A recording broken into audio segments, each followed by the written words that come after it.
खानदेशरत्न व वैद्यकीय क्षेत्रातील भीष्माचार्य कैलासवासी डॉक्टर अण्णासाहेब बायदास पाटील यांची जयंतीनिमित्त अत्याधुनिक तंत्रज्ञान एमआरआयचे लोकार्पण। याबाबत वृत्त असे की धुळे शहरातील Jawahar medical foundation, ACPM medical college व मोराणे हॉस्पिटल साखरी रोड धुळे येथे आज खानदेशरत्न व वैद्यकीय क्षेत्रातील भीष्माचार्य कैलासवासी डॉक्टर अण्णासाहेब बायदास चोडामन पाटील यांची जयंतीनिमित्त दिनांक 24 मार्च 2024 रोजी सकाळी 10 वाजता Jawahar medical foundation Sakhri road Dhule येथील रेडिओलॉजी विभाग या ठिकाणी या एमआरआयचे लोकार्पण या ठिकाणी करण्यात आले। सदर या प्रसंगी या सभागृहात अत्याधुनिक तंत्रज्ञान एमआरआयचे लोकार्पण करण्यात आले। यावेळेस उद्घाटन माजी मंत्री रोहिदास पाटील, माननीय पुष्पाताई बायदास पाटील यांच्या शुभ हस्ते करण्यात आले। तर कार्यक्रमाप्रसंगी पद्मश्री डॉक्टर तात्याराव लहाने, आमदार तथा जवाहर मेडिकल फाउंडेशनचे अध्यक्ष कुणाल बाबा पाटील यांच्या प्रमुख उपस्थितीत सदर आधुनिक तंत्रज्ञान एमआरआयचे या ठिकाणी उद्घाटन करण्यात आले।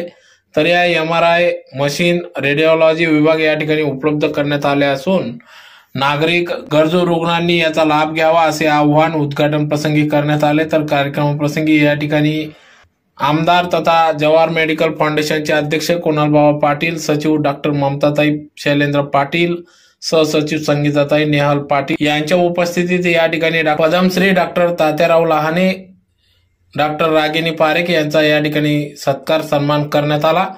तर यावेळेस कार्यक्रमाप्रसंगी सभापती बाजीराव नाना पाटील, नेत्र विभाग एसडी doctor Suresh Wadgaonkar, ACPM medical college धुळेचे अधिष्ठाता डॉक्टर नितीन कुलकर्णी, डॉक्टर दिलीप पाटील, माजी न्यायमूर्ती JT. Desale, Mahesh Baba Guge, doctor Gaurav Patil, doctor Dode, doctor Buva, doctor Devtade, doctor Abhishek, PRO Hemant Patil, Kakuste आदी सर्वच जवाहर मेडिकल फाउंडेशनचे पदाधिकारी, त्याचबरोबर कॉलेजचे अधिकारी कर्मचारी या ठिकाणी उपस्थित होते। तर जवाहर फाउंडेशन धुळेच्या वतीने सर्व पदाधिकारी, अधिकारी, कर्मचारी यांनी या कार्यक्रमासाठी अथक परिश्रम घेतले।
त्याच्यानंतर वगैरे भाषण वगैरे सगळं असं असतं। तर सुरेंद्र जो माझा मित्र आहे, प्रकृत पण बसलाय, फराक दिसत नाही मला, तर मला इंग्रजी फार येत नाही, तर मी मराठीत बोलणार आहे। सगळ्यांना जमेल का मराठी?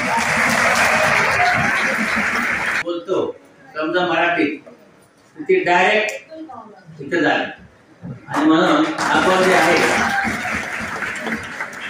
तर त्यामुळे मी त्यांना सांगितलं मराठीत बोलेल. त्यांनी मला विषय विचारला, विषय देता येईल ते दे. मग त्यांना विचारलं कोण आहे, म्हणजे कोण येणार कोण आहे. त्यांनी सांगितलं असं आहे, विद्यार्थी आहेत वगैरे. म्हणून काही काळजी करू नको, मी भाषण करेन.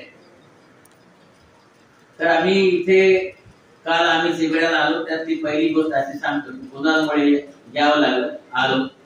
त्यानंतर शैलेंद्रजी आणि ममता मॅडमची भेट झाली. कसं आहे की कॉलेज चालवणारी माणसं ही कधीतरी भेटतात. म्हणजे मी आतापर्यंत जेवढ्या खासगी कॉलेजला गेलो त्यांचा एक बंगला असतो. ते तिथं इन्स्पेक्शनला जेव्हा मी जातो तेव्हा ते त्यांचे सगळे बाकीची सगळी 10-12 मंडळी कोट वगैरे घातलेली. धीरूभाई अंबानी जेव्हा होते तेव्हा त्यांच्यावर मी शिबिर करायचो. तर एकदा मी जे मध्ये बसला असताना एक 5-7 कोटवाले आले. आता आपण तर कोट करायला काय कोट बीट नव्हता, म्हणून जी माणसं मोठी होतात ना त्यांना असं काही करायची गरज नाही पडत. म्हणजे आम्ही आलो रात्री 11 वाजता. म्हणजे तुम्हाला माहिती आहे आमचं येणं काही कळत. रात्री आमचं संपलं, राऊंड संपला असं नाही. त्यामध्ये गौरवाने पोरा कुठे आहे, सचिव आहे त्या इन्स्टिट्यूटच्या.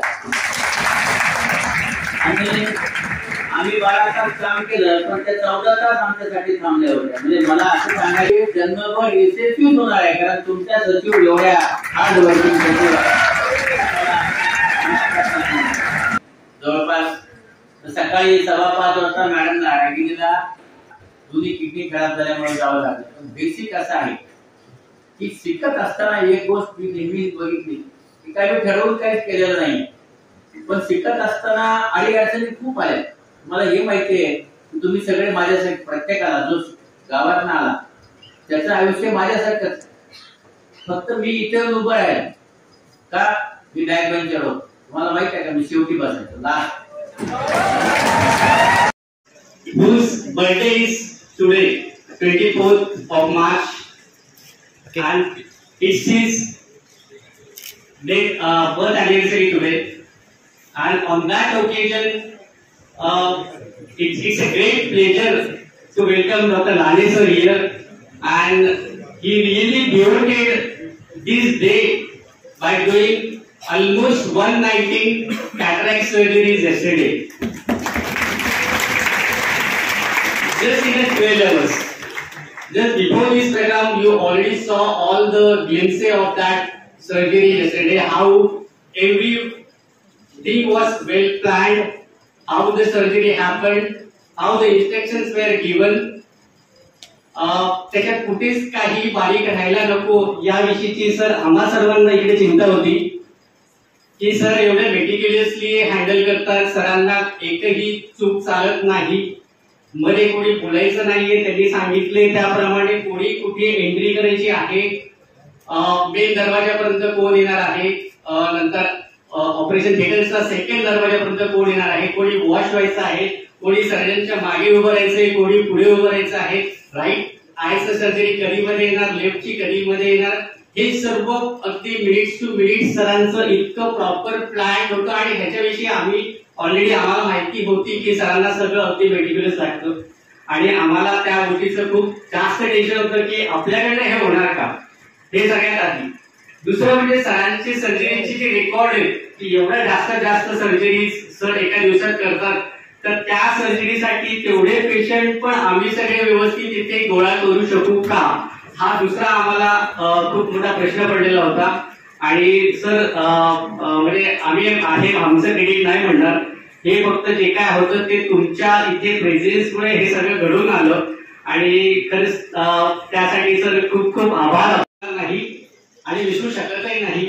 ते म्हणजे हे जे इन्स्टिट्यूट उभं राहिलं आहे ते काही वर्षांपूर्वी 1984 मध्ये जे बीज रोवलं गेलं, जवाहर मेडिकल फाउंडेशन ट्रस्ट नावाचं बीज आधी रोवलं गेलं. आणि ते बीज रोवलं गेल्यानंतर त्याची जसे सर आपले सगळे प्रिन्सिपल्स आपण फॉलो करत असतात नेहमी, त्याच प्रिन्सिपल प्रमाणे, त्या तत्वांप्रमाणे, त्या विचारांप्रमाणे आणि ते सर्व कष्ट, अथक परिश्रम आणि ते ध्येय समोर ठेवून जगणारे कोण होते, तर ते आपले अण्णासाहेब भाईदास पाटील. त्यांच्यासोबत त्यांचा पूर्ण परिवार आणि त्यांच्या बंधूंनी ते बीज त्यावेळेला रोवलं आणि हे सर्व सोबत असल्यामुळे काही दिवसातच त्या बीजांकुर तयार झालं आणि ते बीजांकुर तयार झाल्या सर्वात आधी मेडिकल फील्डशी रिलेटेड काही कोर्सेस आपण चालू केले, जसे CMNT, lab technicians, radiology technicians हे कोर्सेस आधी चालू केले. आणि हे सर्व करत असताना सर्वांच्या अण्णांच्या आणि इतरही यांच्या मनात जे होतं की आपल्याला एवढ्यावर थांबायचं नाहीये, आपल्या हा इथल्या खानदेशला कशी चांगल्यातली चांगली सेवा आपल्याला देता येईल हे त्यांचे विचार डोक्यात असल्यामुळे त्यांनी पुढे त्याचं रूपांतर अजून ते झाड कसं वाढेल हे ते बघत गेले. आणि त्यानंतर हे मेडिकल कॉलेज आधी त्याची जागा तिकडे होती रोडला लागून, तर ते मेडिकल कॉलेज ही पहिली फांदी तयार झाली.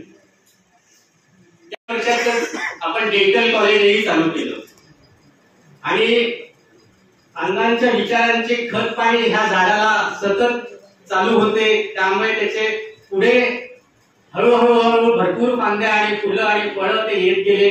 आणि ते थोडक्यात मी तुम्हाला सांगेल की मेडिकल कॉलेज, डेंटल कॉलेज हे चालू झालं, ते चांगल्या प्रकारे चालायला लागलं आणि आजपर्यंत मागच्या 30 वर्षात जवळपास आपल्या कॉलेजमधून 3000 under graduate student pass out होऊन गेले आहेत. फक्त आणि फक्त पद्मश्री डॉक्टर लांडे सरांमुळे आहेत. ते येऊन मला जे माझी बहीण मिळाली ते ममताताई आणि पाटील सर, वडगावकर सर आणि मी, आम्ही खूप वर्षापासून जेव्हा ऑप्थॅल्मॉलॉजिस्ट असल्यामुळे आम्ही सोबत आहोत बरेच वर्ष. संगीता पाटील मॅम, दी कुलकर्णी सर, IMA डॉक्टर लाल मलानी सर, इथे बसलेले माझे डॉक्टर कोले सर आणि वगैरे सर. सर्जन नेहमी जेव्हा ऑपरेट करतात त्यांना वाटते की आमच्यापेक्षा कोणी जगात मोठं नाही, पण एकदा अॅनेस्थेटिस्ट ओटीत नसले आणि काय झालं तर डॉक्टर बोलवा असं आम्ही ओरडत असतो. तर त्यामुळे ते सिनियर टीचर्स आणि फ्रेंड्स, इथे बसलेले GMC चे अनेक सिनियर टीचर्स आणि हेड ऑफ डिपार्टमेंट आहेत. दिस कॉलेज इज व्हेरी लकी की जे काही चांगले चांगले टीचर्स रिटायर झाले अनेक कॉलेजेस मधून, ते आता तुमच्याकडे HODs आहेत आणि त्याच्यामुळे you are very very lucky. Maharashtra ophthalmological society एक खूप फॅमिली सारखी सोसायटी आहे आणि त्याचे माझे भाऊ आणि सरांचे मित्र doctor Suhas, doctor Prafulla, doctor Shirish, खास मुद्दामून आम्ही जिथे जिथे जातो भेटायला येतात. केतकी माझी मैत्रीण आणि ती इथे आहे. आणि जस्टिस सर, इथे असलेले गौरव सर, आम्ही गौरवला दत्तक घेणार आहोत. आम्ही आधीच गौरवसाठी स्टेज करतोय. गौरव, शावनी, अभिषेक, सायली, नूतन, केतकी, वडगावकर सरांची पूर्ण टीम. वडगावकर शांत आहे पण he is a very good HOD आणि त्यांना इतकं चांगल्या मुलांनी रात्री 2 वाजतापर्यंत इतकी सायलीनी, इतके आयलॅशेस, अभिषेक, गौरव, काल आम्हाला ओटीत काही झालं, AC चालत नाही, गौरव बघ ना, हे होत नाही, गौरव, म्हणजे गौरव बिकेम अवर असं. आणि खरंच त्यांनी इतकं काम केलं, आमचं खूप नाव झालंय, खूपच नाव झालंय. सुरेंद्र रामचंद्र दादा होते ज्यांनी मला असिस्ट केलं, पाटील दादा, सिस्टर इन्चार्ज नर्सेस. आणि सर नेहमी म्हणतात की फिल्म असते त्याच्यात तुम्हाला हिरो हिरोईन दिसतात, पण फिल्म हिरो हिरोईन शिवाय इतके जे लोक आहेत त्याच्यामुळे चालतं. काल माझे कॅम्प झाला तर या कॉलेजच्या प्रत्येक माणसाने हसत खेळत आणि जी कामं केली बिफोर वी केम. आणि मला वडगावकर सर म्हणून ते दादा की तू असंच बोलते, पण आज गौरवनी एक्सपिरियन्स केलाय की मी ब्लंट आहे आणि मी खरंच बोलते. पण